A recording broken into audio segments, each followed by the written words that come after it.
Bonjour les amis et bienvenue dans ma chaîne Soha's Cooking. Aujourd'hui, je vais vous dire toutes les bonnes astuces et secrets de faire le hummus comme il faut. Voici. On va commencer avec 400 g de pois chiches cuits dans des boîtes de conserve. Il faut vérifier la cuisson. Ça veut dire qu'on a besoin que le pois chiche soit tellement tendre et écrasable entre les doigts facilement. Sinon, vous n'auriez pas la texture désirée à la fin et c'est la texture qui est mousseuse. Il y aura 2 jus de citron et un verre de 250 g de tahini qu'on peut trouver facilement dans les produits alimentaires chez nous.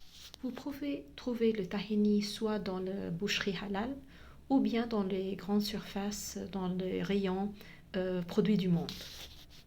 Les glaçons vont jouer un rôle très important et c'est le côté froid des glaçons qui va apporter la texture du hummus.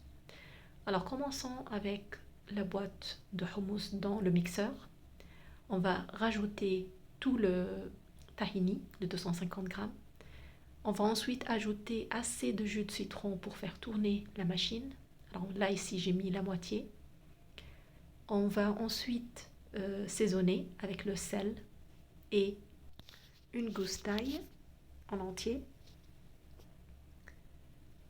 Et on va mélanger le tout avec le mixeur pendant quelques minutes. En sachant que c'est pas une seule fois qu'on va aller le tourner, on va le faire sur plusieurs étapes.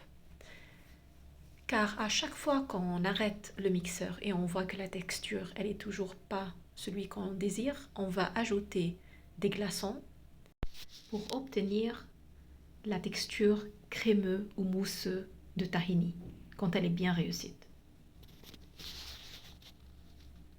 Bien sûr, si vous utilisez les glaçons, c'est ce qu'il y a de mieux. Mais si vous n'avez pas des glaçons, vous pouvez toujours utiliser l'eau très froide qu'on peut mettre dans le réfrigérateur pendant quelques heures pour que ça soit vraiment très froide. Alors là, c'est après avoir mixé une seule fois, vous voyez bien que la texture, elle n'est pas mal, mais c'est pas celui qu'on cherche. Alors quand on essaie avec la cuillère, vous voyez, ça coupe. Il faut que la texture ressemble un peu comme les blancs de l'œuf quand on en monte en neige. C'est la même texture. Ça veut dire que quand on prend la cuillère, on les remonte, ça ne doit pas couper. C'est exactement ce qu'on désire, c'est la texture un peu aérée et mousseux. Alors je continue de rajouter le reste de jus de citron avec 2 morceaux de glaçons et je continue de mixer. Et là, on est arrivé à la texture qu'on cherche. Vous voyez bien, c'est c'est un peu comme la mayonnaise. Voilà. Alors là, il est prêt. Vous mettez un peu d'épices comme le cumin, paprika ou n'importe quelle épice que vous avez qui a de couleur. Alors je vais vous montrer quelques astuces en utilisant la fourchette. Et si vous avez gardé quelques pois chiches de côté, comme moi j'ai fait ici, vous pouvez mettre au centre les pois chiches et autour de l'huile d'olive, même des olives noires. En fait, c'est votre imagination, hein. Vous pouvez faire ce que vous voulez avec ça. Et le mieux, c'est de garder au frais et vous pouvez le conserver jusqu'à 5 jours dans le frigo sans problème. Et plus ça reste dans le frigo, plus il va épaissir et vraiment, c'est juste délicieux. Et cette méthode, je trouvais que c'était la plus simple, le plus direct et ça donne un résultat impeccable à chaque fois.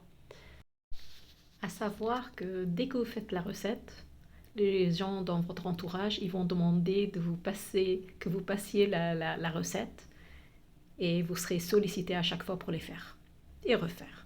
Que vous testez et vous retournez pour soit me faire un like, soit vous n'avez pas aimé, mais je suis certaine que vous allez adorer cette recette. Et surtout, ne m'oubliez pas et likez mes vidéos, comme ça m'encourage à mettre encore plus de vidéos pour vous qui ressemblent à celui-ci et qui sont testées, fiables, à 100% réussite.